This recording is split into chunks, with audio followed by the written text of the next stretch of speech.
Ndi n'iteka n'umunezero ntunyemerere ngusuhuze nkwakazeho bandanya kubana natwe ngaha kuri ino mboneshakure igushikiriza amakuru, inkuru kumwe n'ibiganiro bigezweho biba biriko biravugwa irya nino mu gihugu c'u Burundi ndetse yewe no hakurya y'imbibe z'igihugu c'u Burundi mu yandi makungu. Ntunyemerere nguhe ikaze, ndaguhaye mwiriwe cange mwaramutse bivanye n'aho udukurikira uherereye kuri uwu munsi w'Imana w'igenekerezo rya 24 z'ukwezi kw'icenda umwaka w'ibihumbi 2023. Wowe udukurikira uri mu gihugu c'u Burundi mu bisagara bitandukanye nko mu gisagara c'ubutunzi Bujumbura, mu ntara ya Rutana, mu ntara ya Cibitoke, mu ntara ya Makamba, mu ntara ya Karuzi, mu ntara ya Gitega ndetse no mu zindi ntara zitandukanye zigize igihugu c'u Burundi.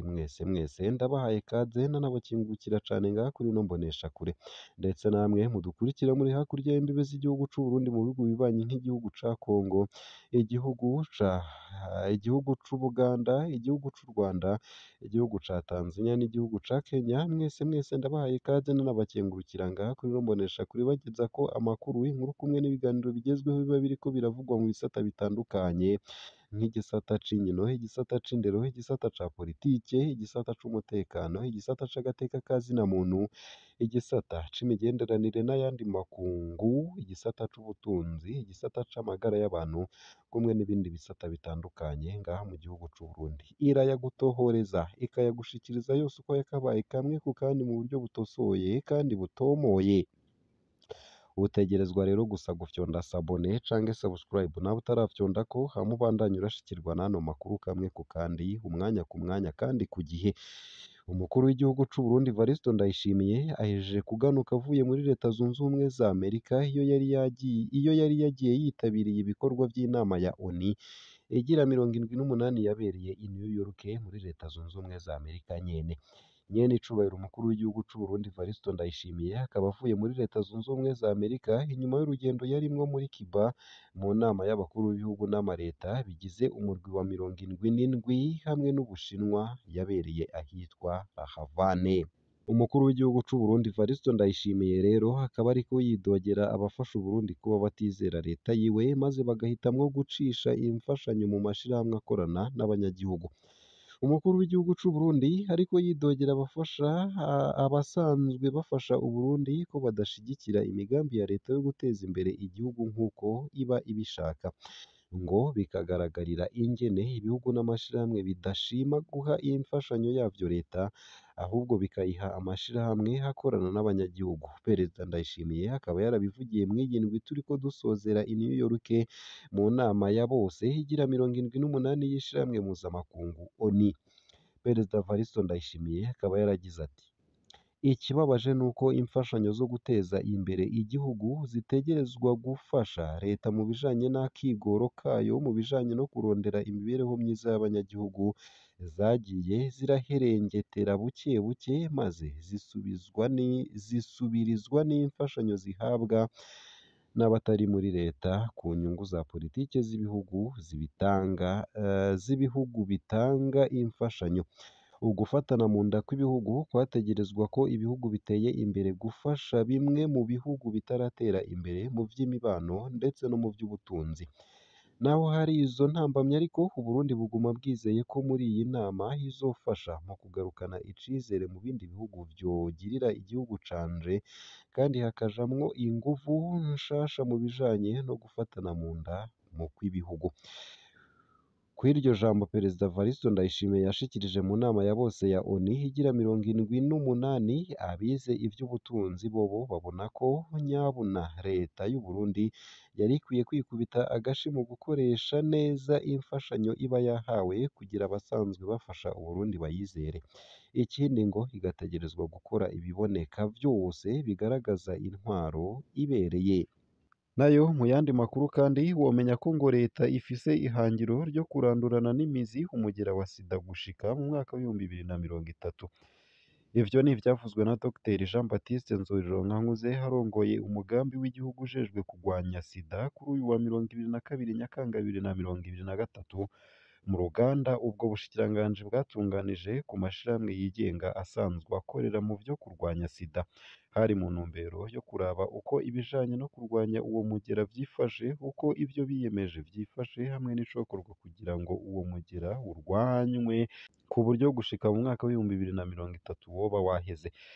Uwo arongoye umugambi w'igihugu ujejwe kurwanya sida yamenyesheje ko baravye kuva mu mwaka w'ibihumbi bibiri n'icumi gushika mu mwaka w'ibihumbi bibiri na mirongo ibiri na rimwe, Uburundi bwateye intambwe ishimishije haba mu gukingira abana ngo ntibavukane umugera wa sida canke abantu bashasha bandura uwo mugera.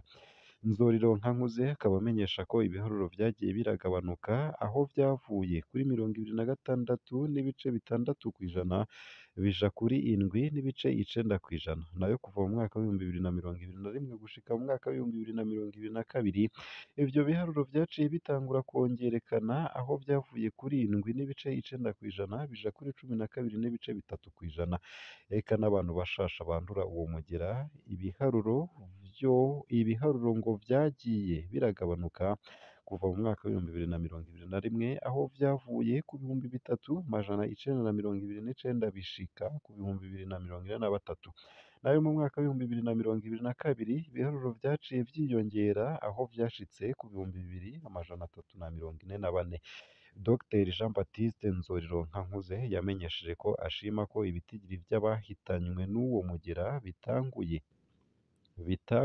vyiyongera gose,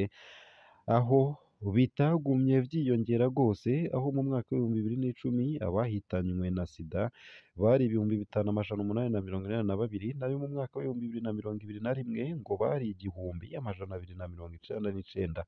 Ariko mu mwaka w'ibihumbi bibiri na mirongo ibiri na kabiri ivyo biharuro bica biragabanuka gatoya bija ku 1,216.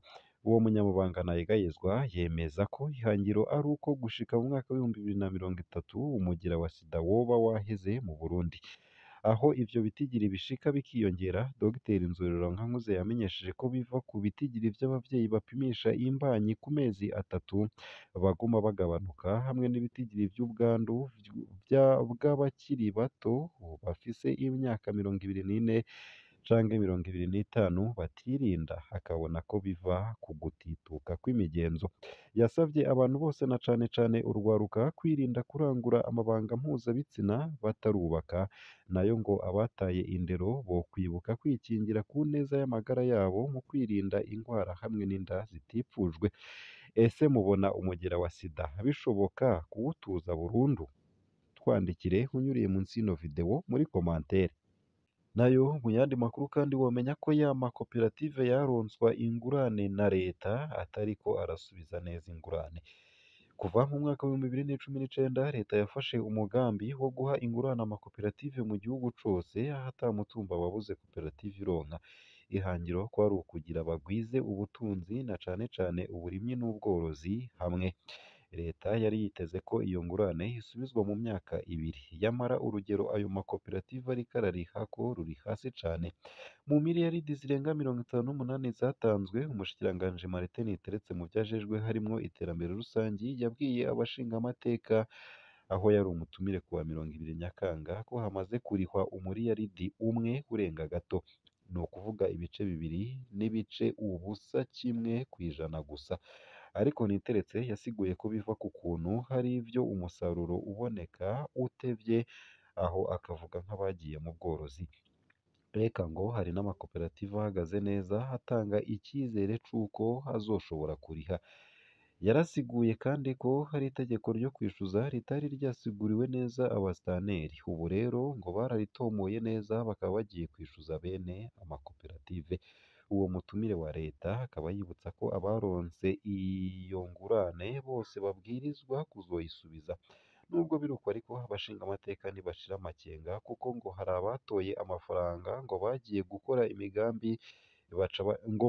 gukora imigambi baca bayacisha ku wepfo, abandi baja kuyakoresha mu migambi itumvikanywe ko, ubu bakaba bari mu mburano. Aho bakavuga nka komine Bukeye y'i Muramvya bayatwaye kuropora imisenyi, urucekeri ndetse n'ibindi, ubu bakaba bageze mu masentare. Umushikiranganji Martin Teretse akaba yaravuze ko hari abariko barakurikiranwa mu kwigishwa uko bokora bunguka ariko ngo abayariye canke bakayakoresha ibidatomoye ku manyanga menshi bitegurire guhanwa.